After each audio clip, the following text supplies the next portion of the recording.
Assalamualaikum warahmatullahi wabarakatuh. Perkenalkan, nama saya Sabrina Isa Putri dari kelas PAUD 5C dengan NIM 2091866. Di sini saya akan memaparkan tentang rencana tentang standar tingkat pencapaian perkembangan anak atau STPPA pada Permendikbud 137 dan 146. Kesimpulannya yaitu 1. Standar PAUD bertujuan menjamin mutu pendidikan anak usia dini dalam rangka memberikan landasan untuk melakukan stimulus pendidikan dalam membantu pertumbuhan dan perkembangan jasmani dan rohani sesuai dengan tingkat pencapaian perkembangan anak. B. Mengoptimalkan perkembangan anak secara holistik dan integratif.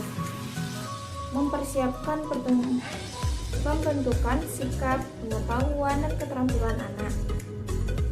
Yang kedua, standar PAUD sebagaimana dimaksud pada ayat 1 wajib dievaluasi dan disempurnakan secara terencana, terarah, dan berkelanjutan sesuai dengan tuntunan perubahan lokal, nasional, dan global. Ketiga, STPPA merupakan acuan untuk mengembangkan standar isi proses penilaian, pendidik, dan tenaga kependidikan, sarana dan prasarana, pengelolaan, serta pembiayaan dalam pengelolaan dan penyelenggaraan pendidikan anak usia dini. Keempat, lingkup materi standar isi meliputi program pengembangan yang disajikan dalam bentuk tema dan subtema. Tema dan subtema sebagaimana dimaksud pada ayat 1 disusun sesuai dengan karakteristik, kebutuhan, tahap perkembangan anak, dan budaya lokal.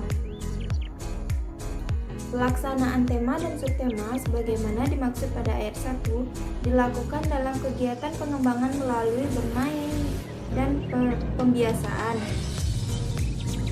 Tema dan subtema sebagaimana dimaksud pada ayat 2 dikembangkan dengan memuat unsur-unsur nilai agama dan moral, kemampuan fisik motorik, serta apresiasi terhadap seni. Yang kelima, lingkup perkembangan sesuai tingkat usia anak meliputi aspek nilai agama dan moral, fisik motorik, kognitif, bahasa, sosial emosional, dan seni sebagaimana terdapat pada lampiran 1 yang merupakan bagian tidak terpisahkan dari peraturan materi ini. Nilai agama dan moral sebagaimana dimaksud pada ayat 1 meliputi kemampuan mengenai nilai agama yang dianut, mengerjakan ibadah, berperilaku jujur, menolong, sopan, dan hormat, sportif, menjaga kebersihan diri dan lingkungan, mengetahui hari besar agama, menghormati dan toleransi terhadap agama orang lain. Fisik motorik sebagaimana dimaksud pada ayat 1 yaitu motorik kasar, mencangkup kemampuan gerakan tubuh secara terkoordinasi, lentur sebagaimana lincah, lokomotorik, non-lokomotorik, dan mengikuti aturan. Motorik halus mencakup kemampuan dan kelenturan menggunakan jari dan alat-alat untuk mengeksplorasi dan mengekspresikan diri dalam berbagai bentuk. Kesehatan dan perilaku keselamatan mencakup berat badan, tinggi badan, lingkar kepala, dan sesuai serta kemampuan berperilaku hidup bersih, sehat, dan peduli terhadap keselamatannya. Kognitif sebagaimana yang dimaksud belajar dan pemecahan masalah mencakup kemampuan memecahkan dan menerima sosial serta menerapkan pengetahuan atau pengalaman dalam konteks yang baru. Berpikir logis mencakup berbagai perbedaan, klasifikasi pola, berinisiatif, berencana, dan mengenal sebab akibat. Berpikir simbolik mencakup kemampuan mengenal, menyebutkan, dan menggunakan konsep bilangan, mengenal huruf, serta mampu merepresentasikan berbagai benda dan imajinasinya dalam bentuk gambar.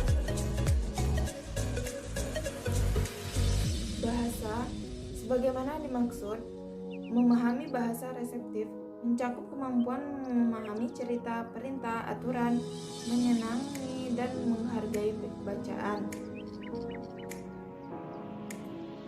Mengekspresikan bahasa mencakup kemampuan bertanya, menjawab pertanyaan, berkomunikasi secara lisan, menceritakan kembali yang diketahui, belajar bahasa pragmatik, mempresentasikan perasaan, ide, dan keinginan dalam bentuk coretan. Keaksaraan mencakup pemahaman terhadap hubungan bentuk dan bunyi huruf, meniru bentuk huruf, serta memahami kata dalam cerita. Sosial emosional, sebagaimana yang dimaksud, kesadaran diri terdiri atas memperlihatkan kemampuan diri mengenal perasaan sendiri dan mengendalikan diri, serta mampu menyesuaikan diri dengan orang lain.